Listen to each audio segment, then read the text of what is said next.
ડભોઈ તાલુકાના કનાયડા ગામડી પાસે અકસ્માતમાં આશાસ્પદ યુવાનનું મોત। અશોક લેલેન્ડ ચાલકે એક્ટિવા ઉપર જઈ રહેલા યુવાનને લીધો અડફેટે। ગફલતભરી રીતે લેલેન્ડ ટ્રક હંકારતા ચાલકે એક્ટિવા ચાલકને ટક્કર મારતા યુવાન રોડ ઉપર પટકાયો। એક્ટિવા સાથે પટકાયેલા યુવાને ગંભીર શારીરિક ઈજાઓ પહોંચતા સ્થળ ઉપર જ મોત। JJ13 AE 86 31 નંબરની અશોક લેલેન્ડ ટ્રકના અડફેટે યુવાનનું નિપજ્યું મોત। અકસ્માત સર્જે ટ્રક ચાલક ફરાર।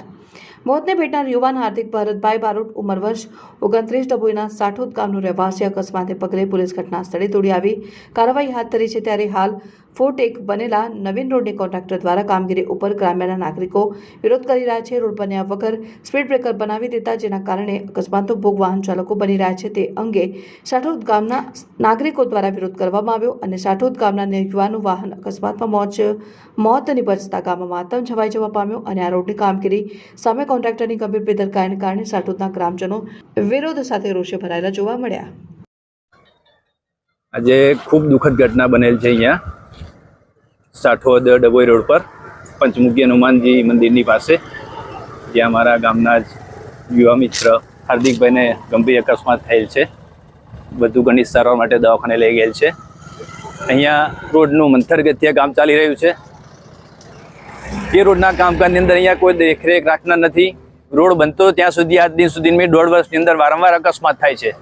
बीजू रोड खातावाळा અને કોન્ટ્રાક્ટરો પોતાના પૈસા છૂટા કરવા માટે જ્યાં રોડનું કામ હજુ પૂરું થયું નથી એ પહેલા લોકોએ ડિવાઈડર બનાવી દીધું છે। શા માટે ડિવાઈડર બનાવવાની જરૂર છે? જ્યાં સુધી બે રોડ એક્ઝિટ નહીં ચાલુ થાય ત્યાં સુધી ડિવાઈડરની જરૂર જ નથી। કદાચ જો અહીંયા ડિવાઈડર ના હોત તો વાહન વ્યવહારમાં સુગમતા રહેત અને કદાચ બાજુના રોડમાંથી પણ વાહન ચાલુ રહેત।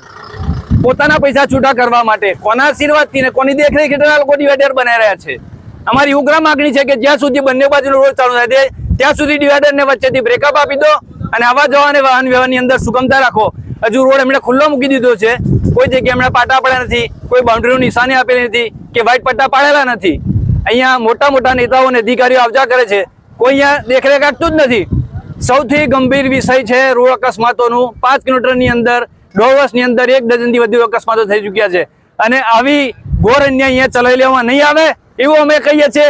વહેલામાં વહેલી તક એનું આવીને અધિકારીઓ સ્થળ પર નિરાકરણ લાવે, ડિવાઈડરને ખુલ્લું કરે અથવા અહીંયાની દેખરેખ માટે પૂરતો પોઈન્ટ રાખે અથવા વ્હાઇટ પટ્ટા મરાવે। બાકી હવે આવો અન્યાય ચલાવી લેવામાં નહીં આવે।